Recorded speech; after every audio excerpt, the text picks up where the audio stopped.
बेटी एक बार चल के लड़के को देख तो लो। मेरा दावा है कि लड़का तुम्हें बहुत पसंद आएगा। बाला बहुत अच्छा लड़का है। हाँ हाँ बेटी, हम लोग तुम्हारे दुश्मन तो नहीं हैं। किसी अच्छे लड़के से ही तुम्हारी शादी करवाएंगे ना। आखिर तू हमारी इकलौती बेटी है। अच्छा ठीक है माँ, अब ज़्यादा भावुकतापूर्ण शब्दों का इस्तेमाल ना करो। मैं चलने के लिए तैयार हूँ। चलो फिर, बिना देर के हम सब चलते हैं। सभी बाला के घर पहुंचते हैं। अरे क्या बात है बहन जी, अभी तक आपका बेटा नहीं आया? जी बस आता ही होगा। तभी वहां बाला आता है। लो जी, आ गया मेरा बेटा।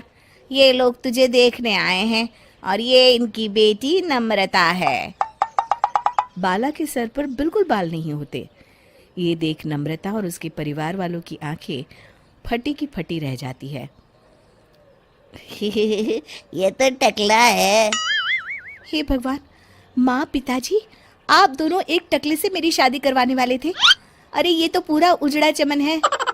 देखो बेटी, इस तरह किसी का मजाक उड़ाना गलत है। किसी के बारे में इस तरह की बातें नहीं करते। बालों का क्या है, वो तो आते जाते रहते हैं। लड़का टकला है तो क्या हुआ, इंजीनियर है, अच्छा खासा कमाता है। आप चुप रहिए जी। इसकी तरफदारी इसलिए कर रहे हैं क्योंकि आपके भी सर पर बाल नहीं है। मैंने तो आपसे शादी कर ली, मगर मैं अपनी बेटी की शादी एक टकले से बिल्कुल नहीं करवाऊंगी। अरे ये क्या, कब से आप लोगों ने टकला टकला लगा रखा है? और माफ करना, तुम भी कोई हूर की परी नहीं हो।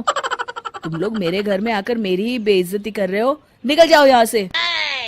हाँ हाँ तो जा रहे हैं ना, हमें भी यहाँ रुकने का कोई शौक नहीं है। नम्रता और उसके परिवार वाले उठकर वहां से जाने लगते हैं। तभी नम्रता का छोटा भाई जाते जाते कहता है, टकला। तेरा बाप टकला। और इस तरह बाला का रिश्ता टूट जाता है। फिर एक दिन सड़क के किनारे एक आदमी घूम घूम कर कंधी बेच रहा होता है।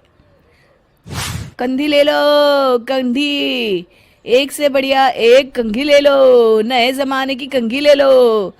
अरे भाई ये ले लो। घूमते घूमते वो बाला के पास पहुंच जाता है। अरे भाई साहब, कंधी लोगे क्या? ये लो। तभी उसकी नजर बाला के सर के ऊपर पड़ती है। अरे माफ करना भाई साहब, आप इसे लेकर क्या करोगे? आपके सर पर तो बाल ही नहीं है। आपका तो स्टेडियम पूरा खाली है।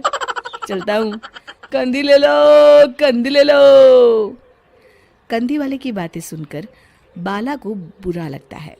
उस समय बाला को ऐसा महसूस होता है कि उसके लिए दुनिया में सबसे कीमती कोई चीज़ अगर है तो वो सिर्फ बाल है। बाला सड़क पर चलते हुए लोगों के बाल बड़े गौर से देखता है। चलते चलते बाला एक मंदिर के पास पहुंच जाता है।